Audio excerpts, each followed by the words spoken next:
Hello students, welcome back to the channel. आज की video के अंदर हम डिस्कस करेंगे एक बहुत ही इम्पॉर्टेंट सब्जेक्ट्स है। ठीक है, सेमेस्टर 4 और सेमेस्टर 5 के स्टूडेंट्स के लिए intermediate economics, market, government and welfare. Intermediate economics second हम डिस्कस करेंगे मार्केट, गवर्नमेंट एंड वेलफेयर को। ठीक है, जैसा आप सबको पता है कि इस वीडियो के अंदर हम 10 मोस्ट इंपॉर्टेंट क्वेश्चंस को डिस्कस करेंगे। ये क्वेश्चंस कोई भी रैंडमली पिक्ड क्वेश्चंस नहीं है। PYQs आपकी प्रीवियस ईयर क्वेश्चंस में जो क्वेश्चंस बार बार आए हैं, जो हमें लगता है, जो मुझे लगता है कि बहुत ही ज़्यादा इम्पॉर्टेंट है, उन क्वेश्चंस को यहाँ पर हम डिस्कस करेंगे। तो वीडियो को आपने ध्यान से पूरा देखना है। सब्जेक्ट बहुत आसान है, कुछ भी मुश्किल नहीं है। एक बार वीडियो देखोगे तो मुझे नहीं लगता आपको दोबारा देखने की नीड है। ठीक है, लेकिन अगर आप एक बार देखोगे तो ध्यान से इस वीडियो को आप देखना। ठीक है, जैसा आप सब जानते हो दैट वीडियो के दौरान आपको एक गिव अवे ऑफर प्रोवाइड किया जाता है। उस गिव अवे ऑफर के अकॉर्डिंग मैं वीडियो के दौरान कहीं पे भी आपसे 3 क्वेश्चंस पूछने वाली हूँ। जो भी स्टूडेंट इन 3 क्वेश्चंस का बिल्कुल सही जवाब कमेंट सेक्शन में देगा, उनको ये नोट्स बिल्कुल फ्री ऑफ कॉस्ट प्रोवाइड किए जाएंगे। बिल्कुल फ्री ऑफ कॉस्ट आपको ये नोट्स प्रोवाइड किए जाएंगे। कंडीशन ये है, पहले तीन स्टूडेंट्स को ही मिलेगा ये फ्री नोट्स। बिल्कुल 3 स्टूडेंट्स को ही मिलेंगे। तो आप देख सकते हैं कि अगर आप फ्री ऑफ कॉस्ट नोट्स पाना चाहते हैं या नहीं। अब जो स्टूडेंट नहीं, अनफॉर्चुनेटली जो नहीं कर पाएंगे, जो इन 3 स्टूडेंट में नहीं आ पाएंगे, उनके लिए एक फ्रेंडली ऑफ़र निकाला गया है। एक स्टूडेंट फ्रेंडली ऑफ़र आपके लिए निकाला गया है। उसके अकॉर्डिंग जब आप एक नोट्स परचेज़ करते हो तो आप 45 रुपीज़ पर नोट्स पे करोगे। जब आप एक से ज़्यादा नोट्स ख़रीदना चाहते हो तो आप 40 रुपीज़ पर नोट्स पे करोगे।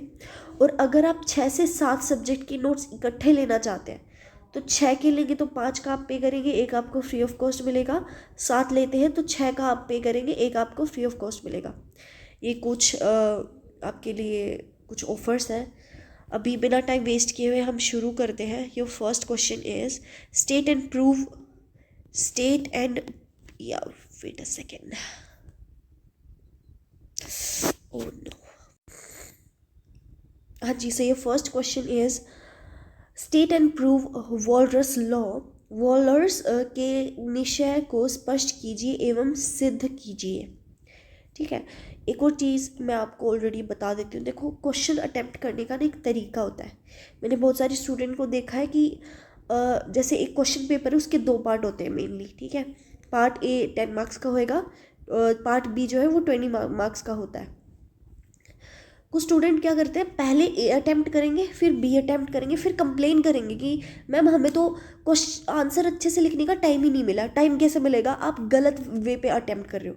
जब आपको पता है कि बी पार्ट ज़्यादा इम्पॉर्टेंट है, क्योंकि अगर मैं यूँ समझ रही हूँ कि भी आप बहुत स्लो है राइटिंग में।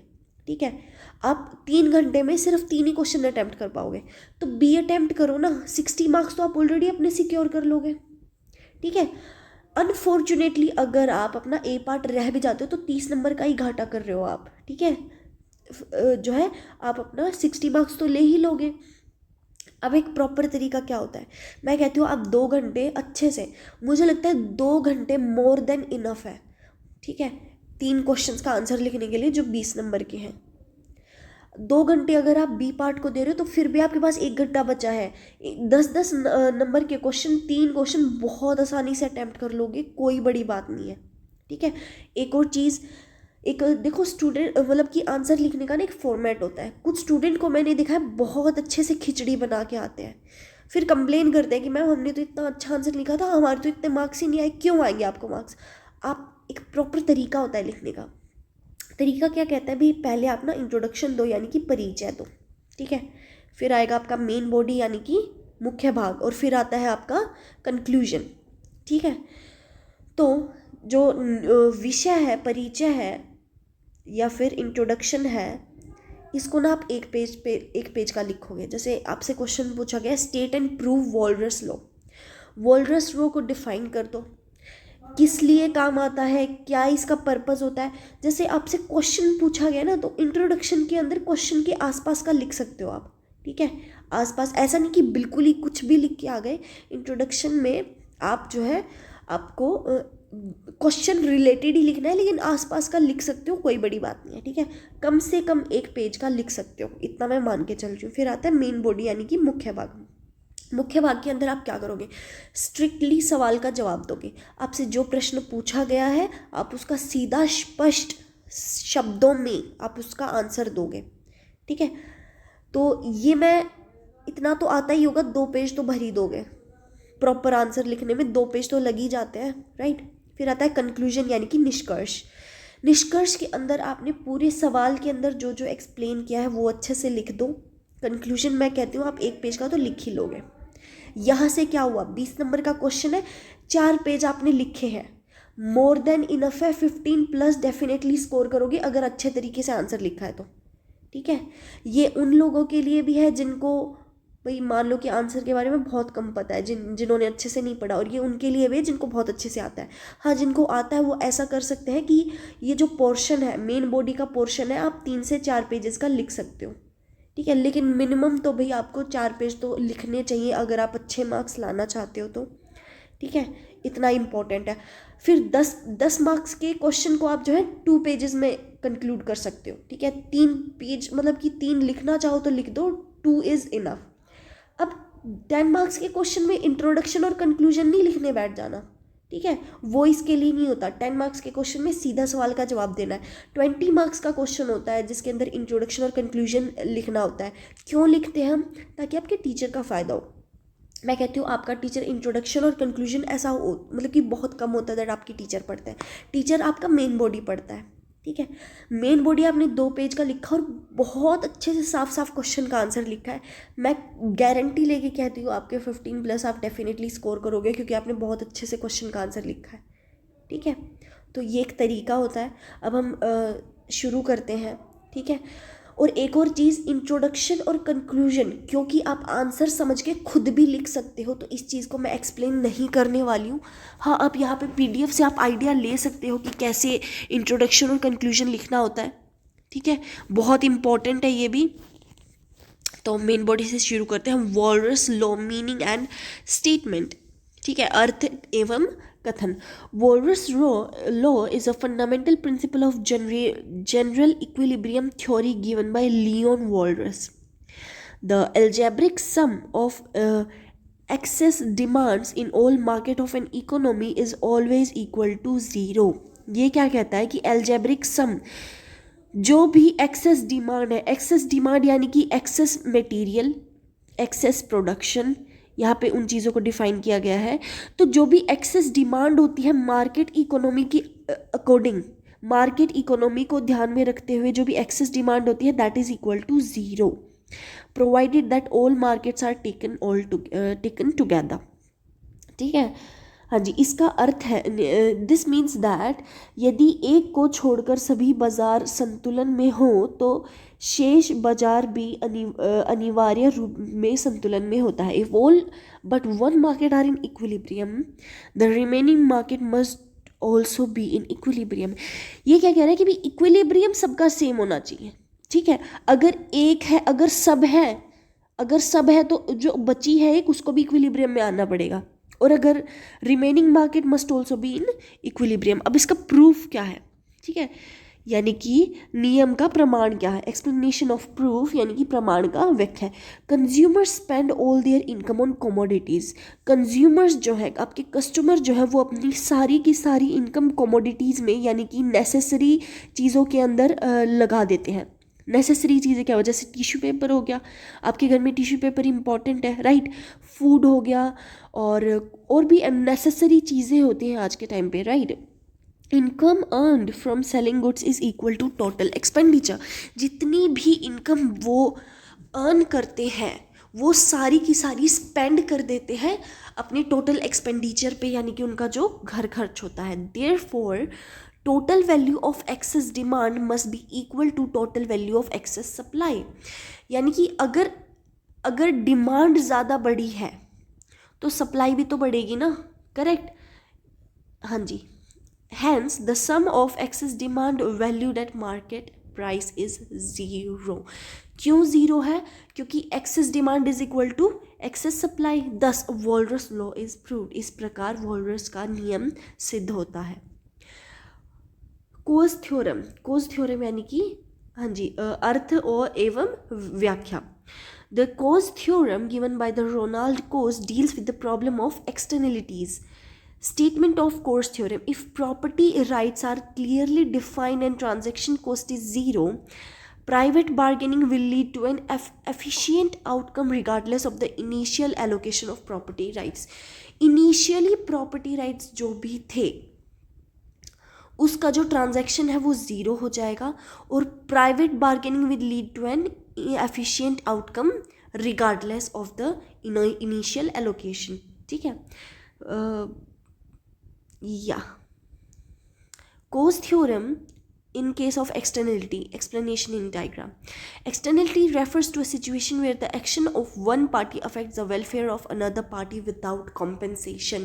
यानी कि एक पार्टी कोई काम कर रही है उसकी वजह से दूसरी पार्टी पे फ़र्क पड़ रहा है लेकिन ये पार्टी उसकी जिम्मेदार नहीं है.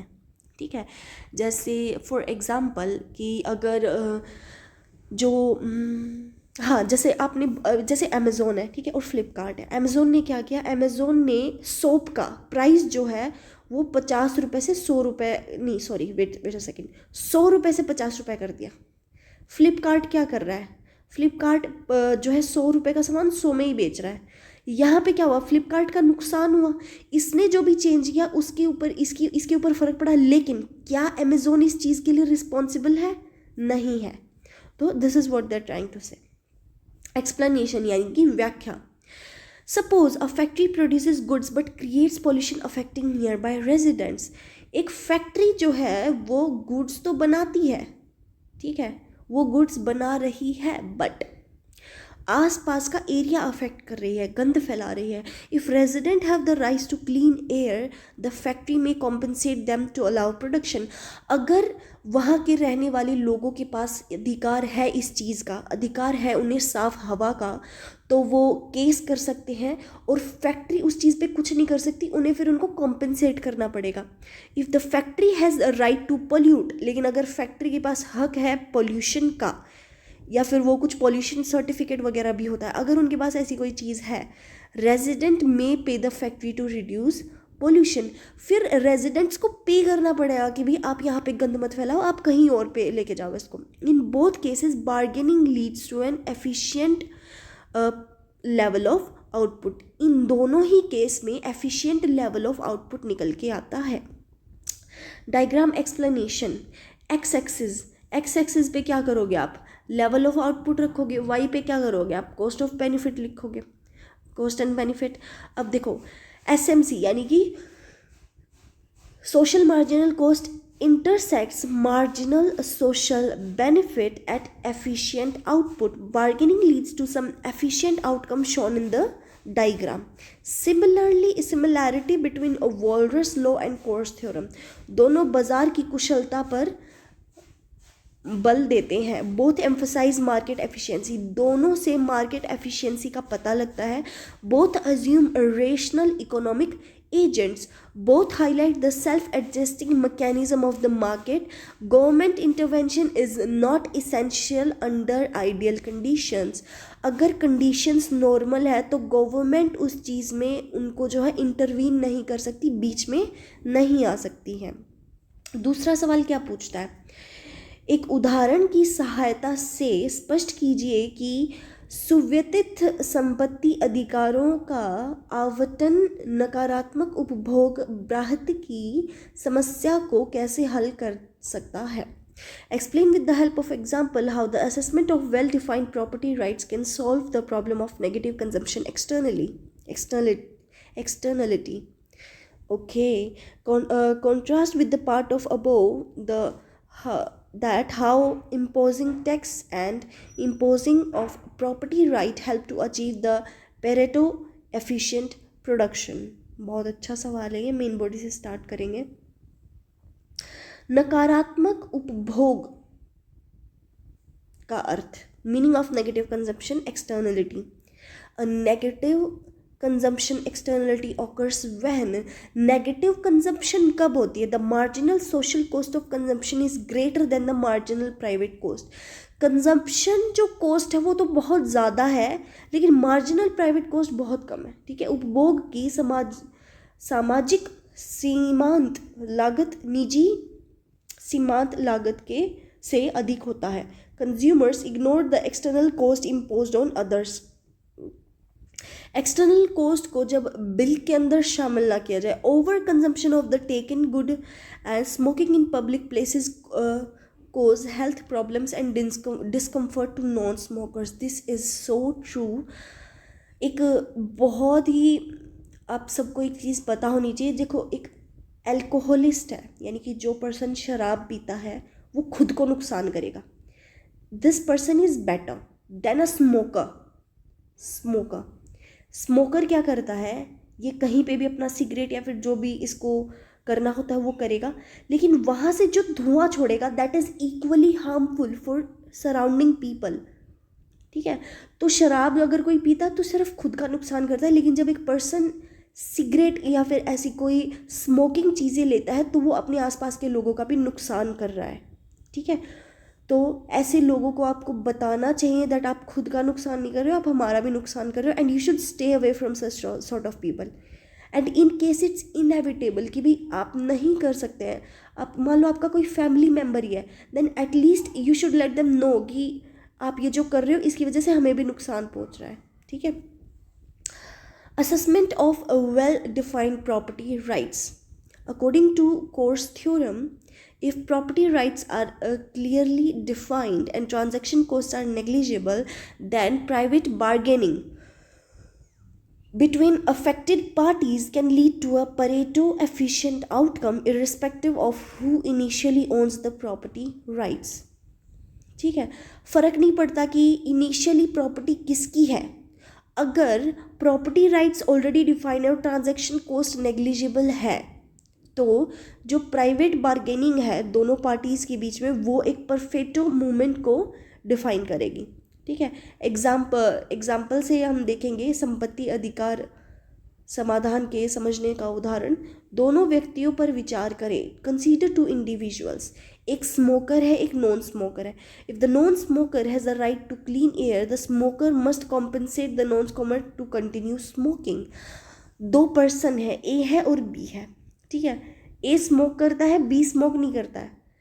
अब अगर बी के पास राइट है क्लीन एयर का और ये सिगरेट चला के बैठा है, तो इसे कॉम्पनसेट करना पड़ेगा। अगर और फिर भी अलाउंस इस पे डिपेंड करता है, बी उसके बाद अलाउ करता है या नहीं उसे फिर उस चीज़ के लिए। ठीक है, if the smoker has a right to smoke, अगर इसके पास राइट है ऑलरेडी स्मोक करने का, तो नॉन स्मोकर में पे, अब इसको इसे पे करना पड़ेगा कि भाई आप मेरे पास मत करो, आप कहीं और जाके करो, मैं आपको पैसे दे देता हूँ, या फिर उसको जो भी कॉम्पनसेशन में जो वो करते हैं। ठीक है, to reduce smoking. In both situations mutual negotiation leads to an efficient level of smoking where the total social welfare is maximized. Edgeworth box explanation. हाँ जी, the Edgeworth box is used to show efficient allocation between two consumers in the presence of externality. One axis represent the consumption of level of smoker कि भी किस level पे उनका consumption है. The other axis represent the consumption level of non smoker. Non smoker के पास कितना वो धुआं गया है, कितना वो पॉल्यूटेड एयर गया है. The initial allocation lies in the box. जो इनिशियल प्रारंभिक जो आवंटन बॉक्स की भीतर स्थित होती है. Through bargaining the allocation moves toward the contract curve. फिर कॉन्ट्रैक्ट कर्व के पास जो वो जाएगी, any point on the contract curve represents Pareto efficient allocation. The final negotiated outcomes lies on the contract curve showing the elimination of efficiency. Thus, Edgeworth box demonstrate how clearly defined property rights help achieve Pareto efficiency. ठीक है, imposition of text as corrective measure, सुधारात्मक उपयोग का करुणा के आरोपण. A tax imposed to correct negative consumption externality is called. जब एक tax को इम्पोज किया जाता है, क्यों? नेगेटिव कंजम्पशन को कम करने के लिए उसे हम पाइजोवियन टैक्स कहते हैं. The tax is equal to the marginal external cost in increases private consumption of cost of consumption. जैसे जैसे cost of consumption बढ़ती है इसका भी price बढ़ता है. If consumers reduce consumption to socially optimal level, और इससे क्या होता है, consumption कम हो जाती है. The gap between marginal private cost and the marginal social cost is eliminated. Comparison of tax and property rights in achieving Pareto efficiency. ठीक है. Imposition of a tax is a government intervention method where the government corrects market failure by increasing the cost of consumption. Market failure के लिए वो क्या करेंगे, वो उसका cost बढ़ा देंगे ताकि consumption कम हो जाए. It requires accurate estimation of external cost. On the other hand, assignment of property rights is a market-based solution where individuals voluntarily negotiate and internalize the externality. While tax works through the price mechanism, property rights work through bargaining. Both approach aim to internalize external cost and help achieve Pareto efficient production and consumption under the subtle conditions. तीसरे सवाल पर चलते हैं. Define a monopolistic competition and explain its features. ये भाई बहुत अच्छा सवाल है, बहुत इंपॉर्टेंट सवाल है, इसको ध्यान से आप लोगों ने सुनना है. ये माइक्रो इकोनॉमिक्स के मैं काफ़ी सारे लेक्चर्स में ले चुकी हूँ एंड ये क्वेश्चन लगभग हर मोनोपोलिस्टिक कंपटीशन क्या होता है, मोनोपोली क्या होता है, ठीक है, ये क्वेश्चंस काफ़ी बार रिपीट हुए हैं. Define monopolistic competition, explain its features, explain how monopolistic competition share elements of both competition and monopoly, how is it different in terms of entry and exit condition and profit maximizing conditions. Main body से start करेंगे.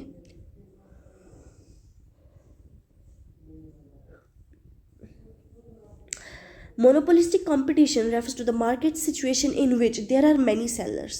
एक market के अंदर भैया मान लो आप shampoo बेच रहे हो, ठीक है, शैम्पू बेचने वाली कोई एक कंपनी थोड़ी है. क्लिनिक प्लस, डव, ठीक है, और कौन सी होती है, ट्रेसेमे हो गया, कैरेस्टीस हो गया, लॉरियल पेरिस हो गया, मतलब कोई अंत ही नहीं है इन चीज़ों का, राइट. जब सेलर्स बहुत सारे हों, ईच सेलर प्रोड्यूसेस अ डिफरेंशिएटेड प्रोडक्ट. डिफरेंशिएटेड का क्या मतलब है, चीज़ एक है लेकिन अलग अलग तरीके से बना के बेचा जा रहा है. कुछ लोग ब्रांड अलग कर देंगे, कुछ लोग प्राइसिंग अलग कर देंगे, कुछ लोग मटेरियल अलग कर देंगे, लेकिन चीज़ तो एक ही है ना, बेच तो शैम्पू ही रहे हैं. Firms have limited control over price.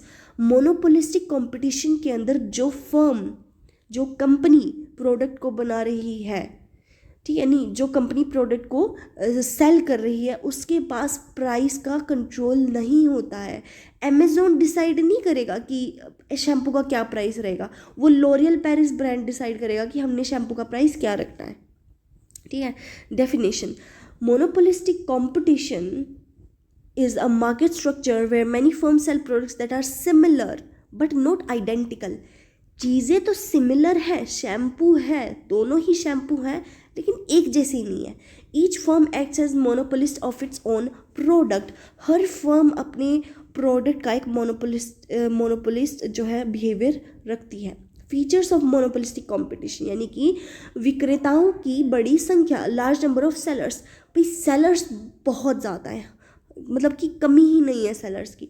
Product differentiation, product को डिफरेंट कैसे बताया जाता है, उनका पैकेजिंग अलग कर देंगे, brand name, location, design, quality. This creates brand loyalty. Free entry and exit. Monopolistic competition में आप फ्री में आइए, फ्री में जाइए, यहाँ पर कोई नहीं होता है. Selling cost, firms incur selling cost in the form of advertisement and sales promotion to increase demand for their product. अपने प्रोडक्ट की डिमांड बढ़ाने के लिए सेल्स या फिर प्रमोशन वो लगाते हैं. downward sloping demand curve. Due to the product differentiation, each firm faces a downward sloping demand curve. Imperfect knowledge, buyers do not have perfect information about prices and product. Buyers के पास एक proper information नहीं होता है. आज भी बहुत सारे brands हैं, मैं नाम नहीं लूँगी, बहुत ही ज़्यादा सारे ऐसे ब्रांड हैं जो अपने प्रोडक्ट का प्रॉपर इंग्रेडिएंट्स वो नहीं लिखते हैं कि क्या क्या प्रोडक्ट के अंदर यूज़ किया गया है. Elements of competition and monopoly in the monopolistic competition, competitive elements, ठीक है, यानी कि लार्ज नंबर ऑफ फर्म्स, भाई फर्म्स कुछ ज़्यादा है तो कंपटीशन बहुत ज़्यादा रहता है, एंट्री और एग्जिट भी फ्री है, अब कोई भी आ सकता है, एंट्री और एग्जिट फ्री है इस वजह से कोई भी आ सकता है, क्लोज सब्सटीट्यूट्स अवेलेबल, और सब्सटीट्यूट्स यानी कि एक जैसी चीज़ें ही मिलती हैं, ठीक है। एक बहुत अच्छा एग्जांपल देती हूँ मैं क्लोज सब्सटीट्यूट्स का, लॉरियल पेरिस एक ब्रांड है, एक कैरस्तीस भी ब्रांड है, कैरस्तीस, और ये जो इसकी जो प्रोडक्ट है इनका रेंज 2000 अबव होता है। लॉरियल पेरिस के प्रोडक्ट्स जो हैं वो 300-400 मतलब कि ऐसे ऐसे रहते हैं, 1000 तक मैक्स टू मैक्स, 1000-1500 तक। इसकी शुरुआत ही 2000 से है। लेकिन आपको एक चीज़ बताऊं, कैरस्तीस जो है वो लॉरियल पेरिस का ही ब्रांड है। लॉरियल पेरिस ने ही कैरस्तीस को बनाया है, यानी कि कंपनी एक है, parent company is L'Oreal Paris. ये क्या क्लोज सब्सटीट्यूट बना दिया, लेकिन मार्केटिंग थोड़ी सी प्रीमियम कर दी, पैकेजिंग थोड़ी सी प्रीमियम कर दी, तो क्या प्राइस बढ़ा दिया। ऐसा एक नहीं, आपको हज़ारों एग्जाम्पल मिल जाएंगे अगर आप ध्यान से देखोगे तो। ये एक बहुत ही ज़्यादा फ़ायदेमंद इसको माना जाता है। मोनोपोली एलिमेंट्स क्या कह रहे थे, प्रोडक्ट डिफ्रेंसिएशन। अब दोनों प्रोडक्ट डिफरेंट तो है ही, लॉरियल पेरिस और कैरस्तीस को देखोगे आप, उनकी पैकेजिंग टोटली डिफरेंट होती है। Price making power, downward sloping demand curve, thus monopolistic competition combines characteristics of both perfect competition and monopoly. Monopoly जो मोनोपोलिस्टिक कंपटीशन जो है, इसके अंदर दोनों की कैरेक्टरिस्टिक्स आती हैं, किसकी, मोनोपोली की भी और परफेक्ट कंपटीशन की भी। एंट्री एंड एग्जिट कंडीशंस, यानी कि प्रवेश एवं निगमन की शर्तें। In monopolistic competition entry and exit of firms are free in the long run. Long run में फ्री है, कभी आइए कभी जाइए, दरवाजे खुले हैं। If firms earn super normal profit, new firm enter the market. अगर फर्म्स जो है नए सुपर नॉर्मल यानी कि अच्छे खासे प्रॉफिट बना रही है तो और प्रोडक्ट लॉन्च कर देंगे, ठीक है। आपने देखा होगा दैट जब भी कोई कंपनी एक प्रोडक्ट लॉन्च करती है और वो बहुत ज़्यादा चल रहा है, मतलब बहुत ही कमाल का वो प्रोडक्ट काम कर रहा है, तो वो उसी के जैसा और प्रोडक्ट लॉन्च कर देंगे, ठीक है। एंट्री इंक्रीजेज कंपटीशन, अब एंट्री फ्री है तो कितने भी लोग जाओ, कंपटीशन बढ़ेगा, and reduces demand for the existing firms. जो फर्म्स पहले की चल रही है उनकी डिमांड कम हो जाती है। As a result abnormal profits disappear in the long run. हाँ जी, या profit maximising condition under monopolistic competition, like other market firms maximise profit where marginal revenue is equal to marginal cost. देखो एक ये ना एक कंडीशन है, अगर आपको किसी भी मार्केट के अंदर स्टे करना है तो मार्जिनल रेवेन्यू, यहाँ पर मार्जिनल कॉस्ट क्या है, मार्जिनल कॉस्ट है आपकी तरफ से जो रॉ मटेरियल लगा है, प्रोडक्शन का लगा है, मार्केटिंग का लगा है, ये तो वो होता है रेवेन्यू जो आपने प्रोडक्ट से कमाया है। अगर कोई भी कंपनी स्टे करना चाहती है मार्केट के अंदर तो ये एक लीस्ट रिक्वायरमेंट है कि भी कम से कम आप जितना पैसा लगा रहे हो कम से कम उतना तो आना ही चाहिए अगर आप रहना चाहते हो तो। In the short run, firms may earn supernormal profit, normal profit और even losses. शुरू में शॉर्ट रन में भाई मान लो कि 5-6 महीने या फिर 1 साल के अंदर फर्म्स जो है या तो बहुत अच्छा कर सकती हैं, या फिर अब क्योंकि वो नई आई हैं और उन्हें लोग नहीं जानते तो हो सकता है कि उनको बहुत कम लोग जानते हो इसलिए लॉस भी हो जाए, या फिर नॉर्मल प्रॉफिट भी वो कमा सकती हैं। In the long run, due to free entry, firms can only run normal profit. लेकिन अगर कोई फर्म लंबे समय से है तो वो नॉर्मल प्रॉफिट ही कमाएंगे। The demand curve becomes tangent to the average cost curve at the profit maximizing output difference from perfect competition and monopoly. पूर्ण प्रतिस्पर्धा एवं एकाधिकार में अंतर। Unlike perfect competition, firms in monopolistic competition sell differentiated products. Monopolistic competition के अंदर जो firms है वो डिफरेंशिएटेड प्रोडक्ट्स को सेल करती हैं। Unlike monopoly there are many sellers and free entry, price is higher than marginal cost but lower than monopoly price. Monopoly price से तो कम होता है लेकिन मार्जिनल कॉस्ट से ज़्यादा होता है। Output is less than socially optimal level but more than monopoly output. हाँ जी। State and prove first theorem of welfare economics, कल्याण अर्थशास्त्र के प्रथम प्रमेय को कथन सहित सिद्ध कीजिए। हाँ जी। State and prove the first theorem of welfare economics, main body से स्टार्ट करेंगे, मुख्य भाग से। कल्याण अर्थशास्त्र के प्रथम प्रमेय कथन, first theorem of welfare economic statement. The first theorem of welfare economic states that under conditions of perfect competition, complete markets and absence of externalities, every competition equilibrium leads to Pareto efficient allocation of resources। इसका मतलब क्या है? इसका अर्थ है किसी एक व्यक्ति की स्थिति को बेहतर बनाए बिना किसी अन्य व्यक्ति की स्थिति को बदतर किए बिना किसी भी कल्याण बढ़ाया नहीं जा सकता। No individual can made better off without making someone else worse off. किसी का नुकसान किए बिना किसी का प्रॉफिट नहीं हो पाएगा, विच इज़ ट्रू। बहुत अच्छा एग्जाम्पल है, जैसे नोकिया है, नोकिया ब्रांड था, फिर भाई सैमसंग ने क्या किया, सैमसंग ने भाई बड़े बड़े फ़ोन निकाल दिए। अब लोग जो है यहाँ पे आने लग गए, सैमसंग के फ़ोन खरीदने लगे। इसके पास जैसे जैसे आए, नोकिया का क्या हुआ, मार्केट के अंदर शेयर गिर गया, कोई नोकिया को खरीद ही नहीं रहा। तो जब तक नोकिया का नुकसान नहीं हुआ तब तक सैमसंग का फ़ायदा नहीं हुआ, और जब जब सैमसंग का नुकसान हुआ है तब तक नोकिया का फ़ायदा हुआ है। ठीक है। Market equilibrium ensures efficient use of resources. ठीक है, तो एफिशिएंट यूज़ ऑफ रिसोर्सेज ये मेक श्योर करता है। प्रूफ क्या रहेगा इसका, प्रूफ देखते हैं। तो proof is based on the following assumptions. हाँ जी। सभी बाजारों में पूर्ण प्रतिस्पर्धा यानी कि perfect competition in all markets, rational consumers and producers, complete information, no externalities और पब्लिक गुड्स। कंज्यूमर्स मैक्सिमाइज, उपभोक्ता अपने बजट को अधिक अंतर्गत या जो भी है। Consumers maximise utility subject to their budget constraints, budget constraints को ध्यान में रखते हुए मैक्सिमाइज करते हैं यूटिलिटी को। Producers maximise profit by equating marginal cost with the market price, marginal cost को मार्केट प्राइस के इक्वल करते हैं initially. At equilibrium price equals marginal cost. हाँ जी। Marginal rate of substitution between goods is equal to the marginal rate of transformation. This equality ensures allocation efficiency. Hence, the competition equilibrium satisfies the condition for Pareto efficiency. Hence, the competition equilibrium satisfies the condition. Therefore, the first theorem of welfare economics is proved. Second theorem of welfare economics, कल्याण अर्थशास्त्र की द्वितीय प्रमेय अर्थ।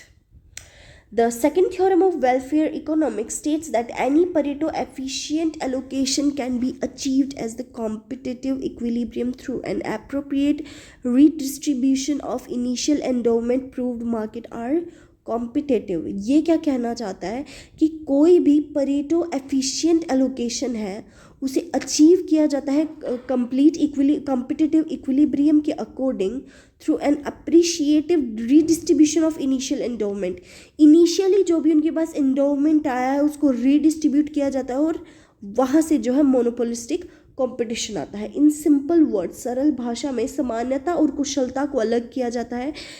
Equity and efficiency can be separated. Government can redistribute income without affecting efficiency. Explanation of second theorem. हाँ जी।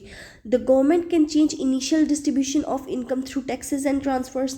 Taxes और transfers के द्वारा initial distribution को कम किया जा सकता है। After redistribution, the market mechanism allocates resource efficiently. Obvious सी बात है। Competitive markets can achieve the desired Pareto efficient outcome. आसानी से अचीव कर सकते हैं। Thus, the second theorem highlights the role of policy in achieving the socially desirable outcome. Implications of second theorem of welfare economics. कल्याण अर्थशास्त्र के द्वितीय प्रमेय की निहितार्थ। Separation of equity and efficiency. Equity can be achieved through redistribution without disturbing Efficiency, justification of government intervention. Government intervention is needed only at the redistribution state. Importance of competitive market. Efficient allocation is possible only under the competitive conditions. Policy relevation. The theorem provides a theoretical basis for welfare policies and income redistribution. Relationship between first and second theorem. The first theorem emphasizes market efficiency. पहली theorem के हिसाब से market के अंदर efficiency होनी चाहिए, मतलब product अच्छे से काम करना चाहिए.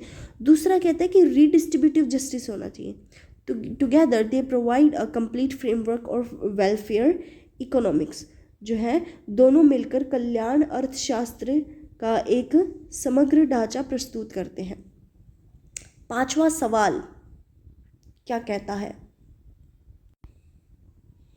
हाँ जी, so the fifth question is, define the ways of getting social preference. State Arrow's impossibility theorem in this regard. What is fair allocation? Show how equal division of endowment leads to the fair allocation. सामाजिक वरीयताएं प्राप्त करने के तरीके को परिभाषित कीजिए. इस संदर्भ में ऐसे एरो के संभवता प्रमेय को स्पष्ट कीजिए. मेन बॉडी से स्टार्ट करेंगे. सामाजिक वरीयताओं का अर्थ. Meaning of social preference.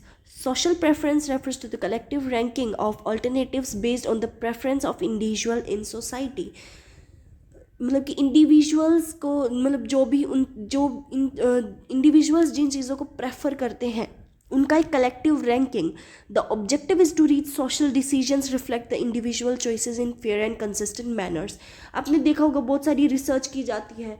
वो कहते हैं ना कि हमने 2 शैम्पू को रखा, एक यहाँ पर डव रखा, यहाँ पर और कोई भी शैम्पू रखा, तो 80% लोगों ने एक शैम्पू को चूज़ किया. तो वो वैसा ही कुछ. 2 ways of getting social preference. Social preference लेने के तरीके 2 होते हैं. एक तो वोटिंग होता है, ठीक है. Social preference are determined through the majority voting. Alternative receiving the higher number of voter is chosen. मतदान विधि, वोट किया जाता है. Dictatorial method. Social preference is determined by the choices of single individual whose preference dominate the society. एक individual है, उसको कोई चीज़ पसंद आ गई और उसको देख के बाकी सारे पसंद कर रहे हैं. हमारे सेलिब्रिटीज़ क्या होता है, उन्होंने एक बुल्गारी की एक वॉच देख ली एक सेलिब्रिटी को पहने हुए, अब सभी के सभी लोग उसी वॉच के पीछे पड़े हैं. तो किसी एक की वजह से एक प्रोडक्ट का चॉइस बन जाना, ठीक है. Border ranking methods. Individuals rank alternatives and points are assigned on each rank. The alternative with the highest total score is selected. Social welfare function, a function that aggregates individual utilities into a single measure of social welfare. सामाजिक कल्याण और फलन. Arrow's impossibility theorem. Arrow असंभावना प्रमेय. Arrow impossibility theorem given by Kenneth Arrow states that it is impossible to construct a social welfare function that converts individual preference into a consistent social preference ordering while satisfying all desirable conditions simultaneously. Conditions क्या रहेंगी arrow theorem की? Arrow परिमेय की शर्तें, ठीक है. Yes, unrestricted domain. All individuals prefer ordering are allowed. जिसको जो चीज़ प्रेफर करती है वो वही चीज़ ले. Non dictatorship. Social preference should not depend on individuals alone. किसी एक इंसान की वजह से सबकी एक चॉइस नहीं होनी चाहिए. Pareto efficiency. If everyone prefers one option over the other, society should also prefer it.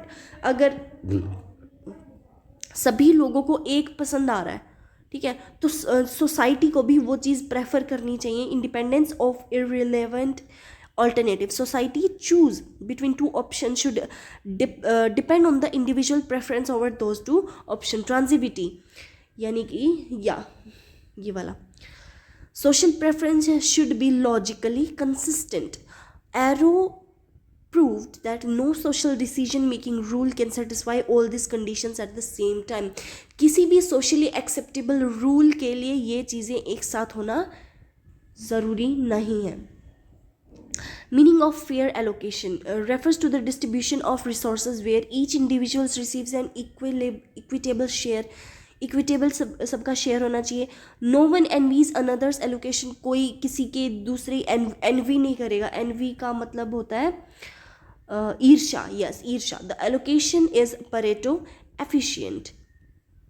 संसाधनों के समान विभाजत और निष्कर्ष आवंटन।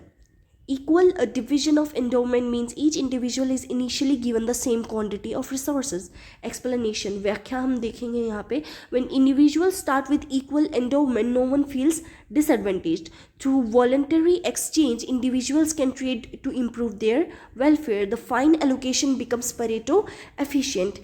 Since everyone had equal starting points, the outcome is considered fair. Thus, equal division of endowment leads to a fair and efficient allocation of resources. Relationship between social choice and fair allocation. Social preference methods aim to reflect collective choices. Fair allocation focuses on equitable distribution. Both concepts address welfare and justice in society.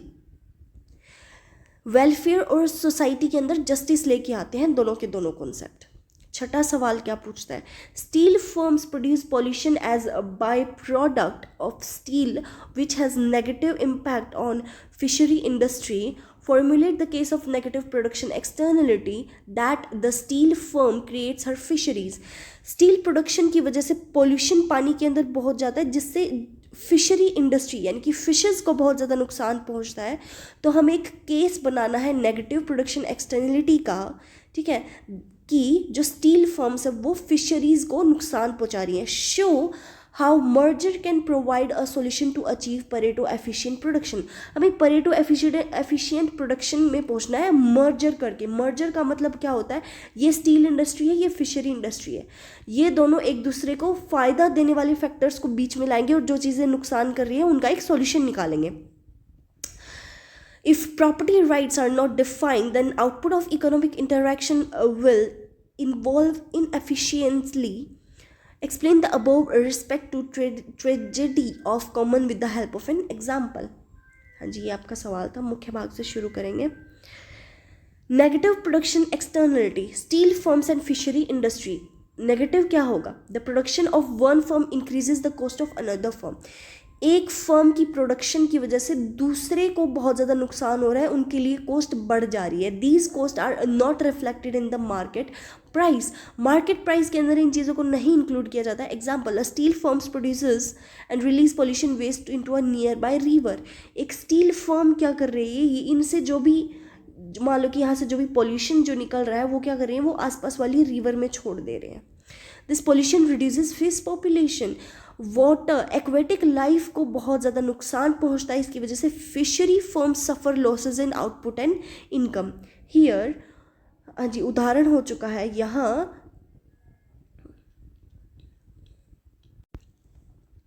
Marginal social cost of steel production is greater than marginal private cost. MSC जो ज़्यादा है MPC से. Steel firms ignore the damage caused to fisheries.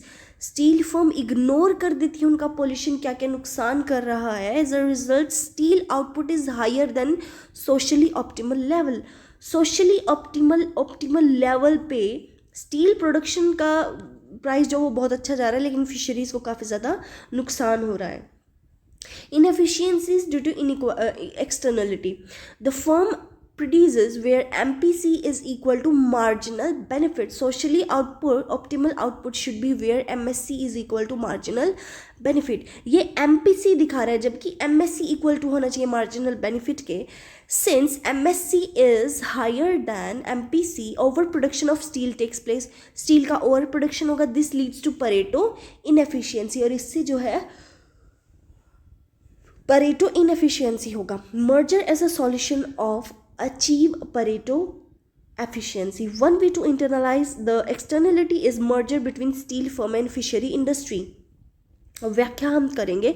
After merger, pollution damage can be an internal cost. Pollution damage जो होगा वो internal cost होगा. क्यों? क्योंकि दोनों कंपनीज अब एक हो गई हैं तो खर्चा तो दोनों का ही लगेगा ना. The merger firm considers both both steel profit and fishery losses. अब ये दोनों मिलके एक कंपनी होगी तो कंपनी को स्टील का फ़ायदा तो दिख रहा है लेकिन उनको फिशरी का नुकसान भी दिख रहा है. Production decision is taken where total profit is maximised. Steel output is reduced to the socially optimal level. Pollution damages decline. The fishery output improves. Fishery output को improve किया जाएगा. Thus merger internalizes the externality and leads to a Pareto efficient production. Tragedy of commons. ठीक है. Tragedy of commons refers to the overuse of common resources due to the absence of clearly defined property rights. Each user acts in self interest. एक दूसरे सिर्फ खुद का फायदा देखते हैं. साझा संसाधनों की त्रासदी का उदाहरण. Example: common grazing land. A village pasture is open to all farmers. Each farmer adds more cattle to maximize personal benefits. अपनी कैटल्स को बढ़ा देते हैं. Over grazing occurs. अब वो कैटल्स आई हैं तो घास तो खाएंगी ही, कुछ ज़्यादा ही घास खाने लग जाएंगी. Grassland gets decreased. घास कम हो जाएगी. Finally all farmers suffer losses. सबका नुकसान होगा. Inefficiency due to the under property rights. No individuals bear all cost of overuse जो हुआ है उसका कॉस्ट कोई बियर नहीं करेगा. Marginal private benefits exceed marginal social benefit. Excessive exploitation of resources takes place. Output of economic interaction becomes inefficient. Relation between externality and tragedy of commons. Both involve external cost not borne by decision makers. Both result in overproduction और overuse. दोनों का overproduction होगा, welfare loss होगा और correct किया जा सकता है property right और regulations की help से. 7वां प्रश्न क्या पूछना चाहता है? Explain the problem of free rider in case of public goods. Explain the conditions under which public good is provided by the market mechanism. वो परिस्थितियाँ स्पष्ट कीजिए जिनके अंतर्गत बाजार तंत्र द्वारा सार्वजनिक वस्तुओं को की आपूर्ति संभव हो सकती है. यस, मेन बॉडी से स्टार्ट करेंगे. मुख्य भाग. सार्वजनिक वस्तुओं का अर्थ एवं विशेषताएं. Meaning of characteristics of public good. Meaning and characteristics of public good. Non-rivalry in consumption. Consumption by one individual does not reduce the availability for other. अगर एक इंसान उस किसी चीज़ को कंज्यूम कर लेता है तो इसका मतलब ये नहीं कि दूसरे के लिए उसकी अवेलेबिलिटी कम हो जाएगी. Non-excludability. It is not possible or very costly to exclude individuals from using the goods. Goods को रोकने के लिए उनको ज़्यादा कुछ नहीं करना होता है. National defence and street lighting and public parks वो तो गवर्नमेंट है बना देती है. अदरवाइज आई डोंट थिंक कुछ लोग जो है इस चीज़ को ज़बरदस्ती करवा सकते हैं. जैसे स्ट्रीट लाइटिंग हो गया. ठीक है. Free rider problem in the public goods. सार्वजनिक वस्तुओं में मुक्त यात्रा की समस्या. The free rider problem arises when the individuals enjoy the benefit of public good without contributing to its cost. बिना किसी चीज भाई खर्चा हो रहा है, पब्लिक गुड्स है, गवर्नमेंट आपके लिए सुविधाएं प्रोवाइड कर, लेकिन आप अब इतने महान हो चुके हैं कि आप उस चीज़ के लिए पे ही नहीं करते. बहुत सारे लोग बसेस के अंदर फ्री ट्रैवल करते हैं, ट्रेन्स के अंदर फ्री ट्रैवल करते हैं. आप क्या कर रहे हो? आप अपना ही नुकसान कर रहे हो. Right. Explanation. Since people can not be excluded from using public goods, individuals prefer not to pay. अब क्योंकि उन्हें पता है कि उन्हें निकाल नहीं सकते उस चीज़ से, तो वो उस चीज़ का फ़ायदा उठाते. दे एक्सपेक्ट अदर्स टू पे फॉर द गुड. वो एक्सपेक्ट करते हैं कि मैं नहीं पे कर रहा बट कोई और तो करेगा ही. No one reveals true willingness to pay. Example, उदाहरण क्या हम देंगे? सड़क प्रकाश व्यवस्था के क्षेत्र. Yes. Street lighting benefits all residents of an area. Street lightning जो होती है, सड़क पर जो बड़ी बड़ी लाइट्स लगी हैं, फ़ायदा सभी को होता है उस एरिया में. Each resident hopes other will bear the cost. अब हर एक रेजिडेंट ये सोचता है कि मैं बिल ना पे करके कोई और बिल पे करे. This leads to an insufficient and zero provision by the market. Effects of free rider problem. हाँ जी, दिक्कत क्या आएंगी? Under provision of public goods, market failure, inefficient allocation of resources and loss of social welfare. Thus due to the free rider problem the market mechanism fails to provide public goods efficiently. Conditions under which public goods may be provided by the market mechanism. वो परिस्थितियाँ क्या हैं? Excludability through technology. If technology allows exclusion, public goods can be converted into quasi-public goods. हाँ जी, ये एक बहुत अच्छा तरीका है कि अगर टेक्नोलॉजी को अगर ले आया जाए तो वहाँ से जो पब्लिक गुड्स को यूज़ कर रहे हैं उसको पब्लिक गुड को कन्वर्ट किया जा सकता है क्वाजी पब्लिक गुड में। जैसे केबल टीवी, पहले केबल टीवी फ्री होता था, लेकिन अब केबल टीवी को अपडेट किया गया है और अब उसका चार्ज लेने लग गए हैं। समूह का छोटा आकार, small group sizes. In small groups monitoring is easier and free riding is reduced. Voluntary contribution, individuals may contribute voluntarily due to moral responsibility to social pressure. हाँ जी, joint consumption with private goods. Private goods can be bundled with the private goods. Sorry, public goods can be bundle with the private goods. Public goods को private goods बना दिया जाता है। जैसे road है, right, streets जो होती हैं, रोड होती है, रोड को बनाने के लिए प्राइवेट कंपनी, सरकारी जो आई मीन गवर्नमेंट जो वो प्राइवेट कंपनीज़ को हायर करती है और फिर वो टोल लगाते हैं, राइट। आपने टोल देखा होगा, आप लोगों से पैसे लिए जाते हैं, वो वही अपना पैसा वसूल कर रहे हैं जिन्होंने रोड बनाया था। Repeated interaction, when individuals interact repeatedly, cooperation becomes possible. Role of government in public goods provision, सार्वजनिक वस्तुओं के आपूर्ति में सरकार की भूमिका। Government finances public goods through taxation, tax जो मिलता है उसकी मदद से, टैक्सेशन जो आता है उसकी मदद से गवर्नमेंट हमारे पब्लिक गुड्स को देखती है। This ensures compulsory contribution, compulsory contribution होता है, free rider problem is eliminated. 8वां प्रश्न क्या कह रहा है? ऊपर दिए गए एक भाग में उठाई गई समस्या के समाधान के रूप में क्लार्क टैक्स कैसे कार्य करता है समझाएं। Explain how Clark tax provides a solution for the problem raised in a part above. Explain with the help of diagram the price changed by the monopolist in 2 different tariff scheme. Main body से start करेंगे, बहुत अच्छा सवाल है ये। Clark tax अर्थ यानी कि Clark tax होता क्या है? Also known as Vickrey Clarke Groves mechanism is a method use to overcome free rider problem in the public good provision. Free rider यानी कि बिना पैसे दिए अगर कोई फ्री में यात्रा करना चाहता है, ये उसका सॉल्यूशन है।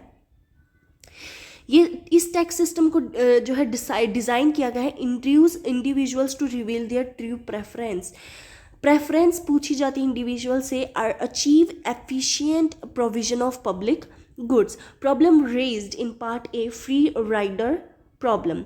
Individual enjoy public goods without paying for them, बिना पे किए उनको एंजॉय करते हैं। They understate their willingness to पे।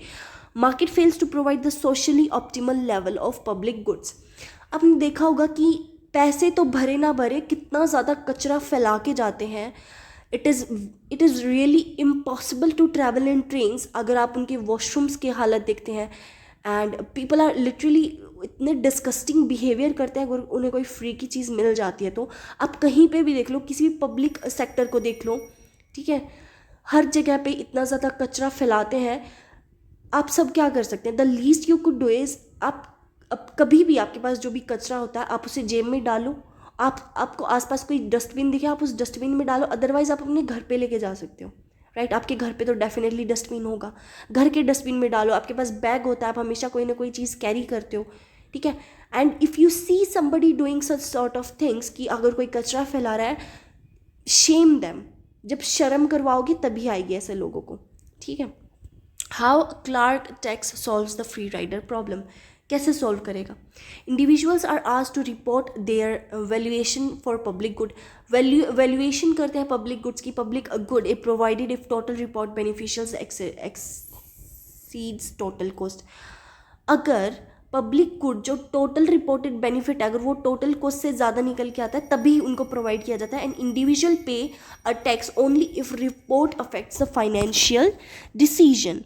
की फीचर्स क्या रहेंगे? Truthful reporting becomes an dominant strategy. Individuals can not gain misinterpreting preferences. Efficient level of public good is provided, efficient level provide किया जाता है।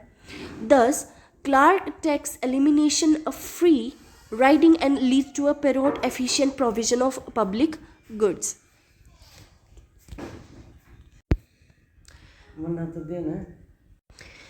Meaning of two part tariff, ठीक है। To part tariff यानी कि दो भागी tariff का अर्थ, इसका मीनिंग क्या था? Two part tariff is a pricing strategy used by a monopolist in which the prices consist The price consists of a fixed fee and a per unit price of the product. एक होता है कि ए का जो price है वो बिल्कुल fixed है, फिक्स्ड फी रहेगा, और दूसरा जो वो पर यूनिट प्राइस होता है प्रोडक्ट का. अभी जैसे आपने देखा होगा दैट मिल्क जो होता है, दूध जो होता है, वो लीटर के अकॉर्डिंग उसको सेल किया जाता है, और उसका प्राइस कभी कभी चेंज भी होता रहता है, राइट. कभी 90 हो गया, कभी 110 आप पे करते हो, राइट. आप अमूल का दूध लेके आते हो, उसका प्राइस नहीं, अमूल का तो ऑलरेडी डिफाइंड होता है, लेकिन जब आप एक मिल्क मैन से लेते हो तो उसका प्राइस अलग होता है. एक होता है फिक्स्ड फी, आपने एक बिस्किट खरीदा मार्केट से, उसका एक फिक्स्ड फी ही होता है, राइट, उसका चेंज नहीं होता है. हाँ जी. This method allows monopolist to extract maximum consumer surplus. Price charge under two part tariff scheme. Two part tariff scheme के अंदर क्या होता है? Under this scheme the monopoly sets per unit price equal to the marginal cost. जितनी marginal cost लगी है उसके according पर यूनिट प्राइस को डिफाइन किया जाता है. The fixed fee is charge equal to the consumer surplus. Consumer market को देख कर वो प्राइस सेटल करते हैं. The consumers are willing to pay because they still obtain utility. Diagrammatic explanation तो कैसे करेंगे? ठीक है, तो एक्स एक्सिस पे करेंगे quantity of output, y axis पे करेंगे प्राइस या फिर cost. Curve slope is downwards जा रहा है. क्यों जा रहा है? Marginal cost is horizontal, per unit price is set equal to the marginal cost. Consumer surplus in the area under the demand of the curve and above MC. Fixed fee is equal to the entire consumer surplus. This diagram, यह आरेखा दर्शाता है कि output is socially efficient, monopoly profit is maximized, profit maximize हो रहा है, down weight losses eliminated. Welfare implication, कल्याण संबंधी प्रभाव. Two part tariff leads to the allocation efficiency. Entire consumer surplus is transferred to monopolist. Production occurs at the socially optimal level. Yes, 9th question को discuss करने से पहले अभी मैं आपसे वो 3 क्वेश्चंस पूछ लेती हूँ जिनकी मदद से आपको फ्री ऑफ कॉस्ट नोट्स मिलेंगे. And your first question is, your first question is define free rider problem. What is free rider problem and give example. छोटा सा कोई भी एग्जाम्पल दे देना, बड़ा नहीं एक्सप्लेन करना है आपने. Your second question is define MC. Marginal cost क्या होता है? MC. And your third question is define MR. Marginal revenue क्या होता है? ये चीज़ आप डिस्क्राइब करेंगे. नोवा प्रश्न क्या पूछना चाहता है? इफ अ कंज्यूमर, हाँ जी, if a consumer has quasi linear preference then there will be an equal the unique amount of public goods supplied at the every efficient allocation proof. As given from above, part public good is to be provided, then how much to be provided, explain with the help of diagram. बहुत अच्छा सवाल है, इसको आपने ध्यान से देखना है. ठीक है, मुख्य भाग से स्टार्ट करेंगे. Meaning of quasi linear preference. Quasi linear preference क्या होता है? कहता है, yes, a consumer is said to have quasi-linear preference when the utility function is of the form. Utility function का form क्या होना चाहिए? x plus v to the g. Main characteristics, marginal utility of the income is consistent. Income consistent होनी चाहिए. Income effects are absent for the public good. Public good में क्योंकि income का बहुत कम रोल रहता है. Preference over the public goods are independent of income. Preference जो public good का रहता है वो इनकम के ऊपर डिपेंडेंट नहीं रहता है. ठीक है. सार्वजनिक वस्तु के कुशल पूर्ति यानी कि efficient provision of public good. The condition for efficient provision of a public good is given by the Samuelson rule. Proof of uniqueness of public good under quasi-linear preference. Under the quasi-linear preference, each individual's marginal willingness to pay for the public good depends on not only income. Income के ऊपर dependent नहीं होती. Aggregation of individuals' marginal benefit is done by the vertical summation. The sum of marginal valuation intersects the marginal cost curve at only one point. Since marginal social benefit is independent of income distribution, marginal social cost is fixed, marginal social cost fixed होती है public good के लिए.